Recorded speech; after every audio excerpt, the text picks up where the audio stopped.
What's going on, guys? Chris Moreno back with another video. So if you tend to feel lower back pain before, during, after heavy barbell movements, typically like heavy back squats, heavy deadlifts, then this may be one of the possibilities of what's causing your back pain, because you may have some tight QLs, right? Your quadratus lumborum, you may have tight hamstrings, but the thing is, all those things are gonna happen if your glutes are weak, right? If your ass just does not have the strength and the firing power needed to execute a deadlift and or a squat. And of course, similar motions like a hip thrust / bridge, you know, anything that's going to involve pretty much your hips in a heavy degree.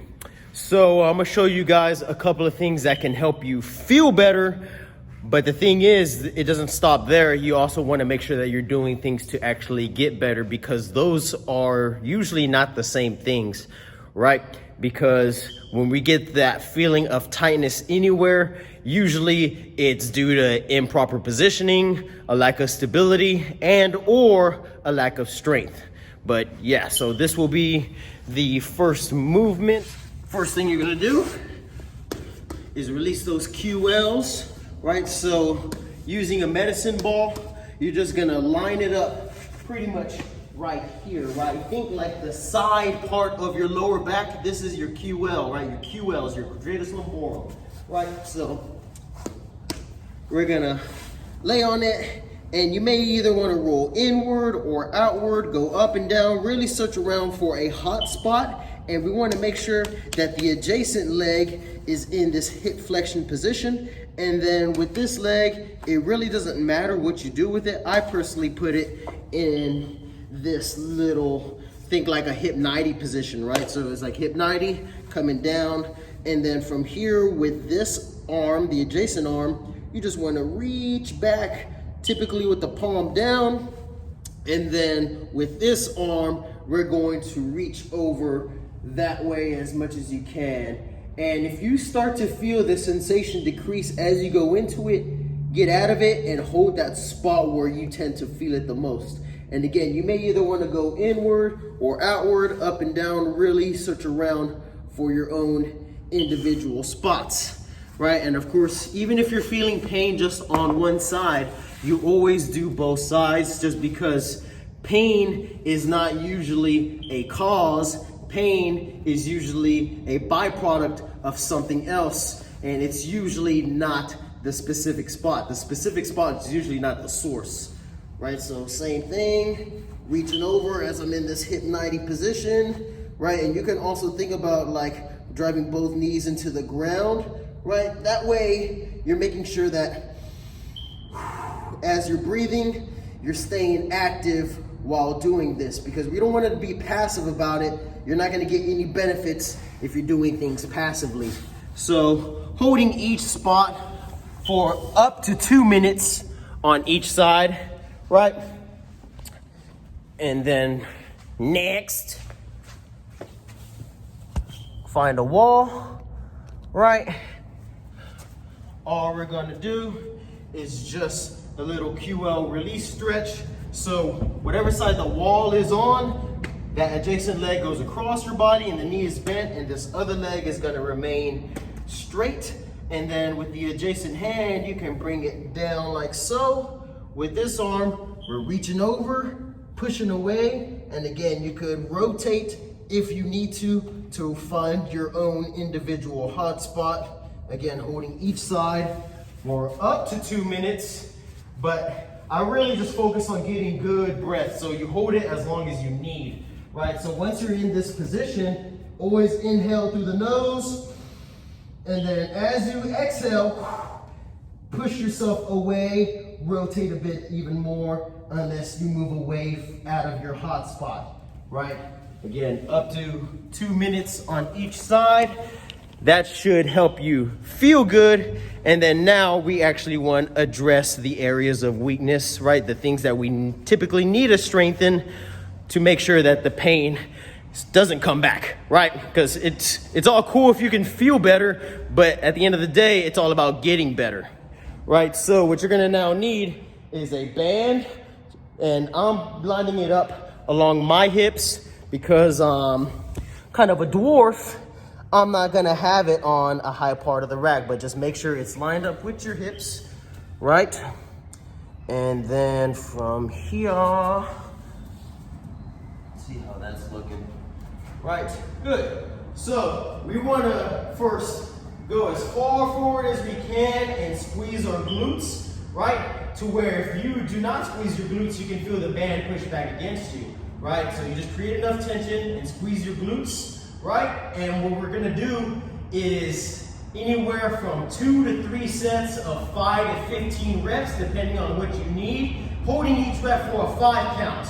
So it's just some band resisted hip hinges. So you still want to lock in at the feet, brace yourself. You just initiate hip flexion, going back with the hips, extend the hips forward, squeeze your glutes for a 5 count. And with my hands, I like to hold them down and press against my legs to keep my lats activated, right? So I'm pretty much doing this partial deadlift motion. Again, holding the squeeze for a 5 count hold. Really focusing on still keeping my feet locked in. I'm driving outward with my knees to keep my hips abducting, opening them up, right? And then I'm just moving my hips back into flexion, right? Going into this butt back position. Extend the hips forward. Again, 5 to 15 reps each. And then from there, we're gonna do the same thing, except now in this sumo deadlift position, right? So you're gonna go outside a hip width position, same thing, locking in the feet, squeezing your glutes for a 5 count, pressing your arms or your hands against your legs. The main thing is just keeping your lats tight. So it's not so much about the hands, it's about keeping the lats activated the entire time, making sure that you're not gangsta leaning back, right? You're not hyperextending at the lower back. And then once you get your 5 to 15 in that wide stance, you then do the same thing, except now in a split stance, right? So first make sure that your knees are lined up with one another, and then you have one foot back with the heel up, still making sure you're far forward to where you squeeze your glutes, right? You can feel that resistance of the band. Same thing, all we're doing is just back with the hips, squeeze the glutes for a 5 count. Back with the hips, squeeze the glutes for a 5 count. 5 to 15 reps, 1 to 3 sets, depending on your own individual needs, right? Always doing both sides. And with this split stance variation, if you find yourself going in the direction of the back leg, right? So it's like, let's say if you extend, you start to go this way, you lean one way, that's usually a stability weakness. And if you don't feel one glute contracting as heavy as the other side, that's usually going to be a weakness issue, right? So it's going to reveal some areas of weakness and instability that you need to personally work on, right? So after you do all that, then of course we can do it under load. While doing it under load, you can do it in a front rack position, any of those variations, right? Again, getting lined up, squeezing your glutes, engaging the feet, just back the hips partially, extend the hips forward, squeezing the glutes at the top, and then, of course, you can do it with the bottom load.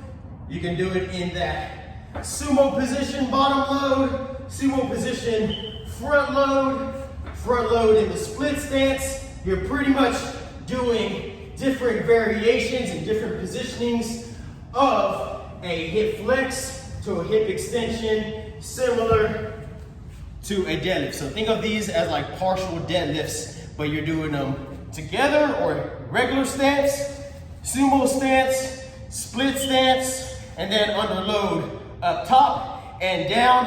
And then you can also use 2 dumbbells, right? Just again, practicing the movement under different forms of load, making sure that, for lack of a better term, things are able to continuously fire no matter whether you're under load or not under load, whether the load is up here, back here, up here, back here, wherever.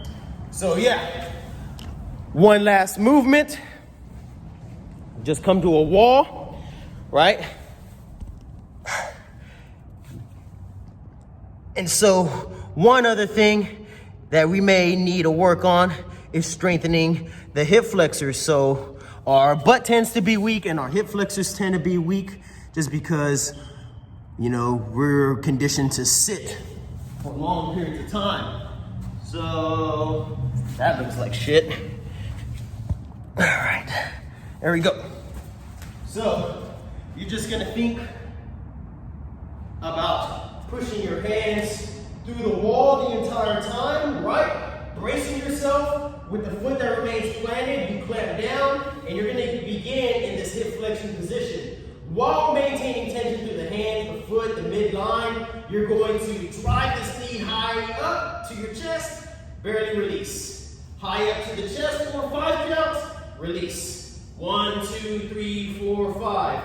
And with the leg that you're raising up, you want to think about keeping that ankle in dorsiflexion, right? You're just lifting up with the toes, again, clamping down, pushing your hands through the wall, drive the knee up for 5 counts, barely release. 5 count hold, barely release. Same thing, 5 to 15 reps each side, 1 to 3 sets. And yeah, so again, you may need to do this more than once. You may need to do this not once. You may need to do this twice, 3 times, 4 times a week. And then once you're starting to notice that tightness and or pain in that quadratus lumborum, tightness in the hamstrings seems to be going away, then of course you can lower the volume of this. But if you find this video helpful, like the video, share the video, subscribe to the channel if you're not subscribed already, and I'll see you guys next week. Y'all smash this first full week of 2021. Set the tone for the year. Stack another win. As always, y'all have a good one. Peace.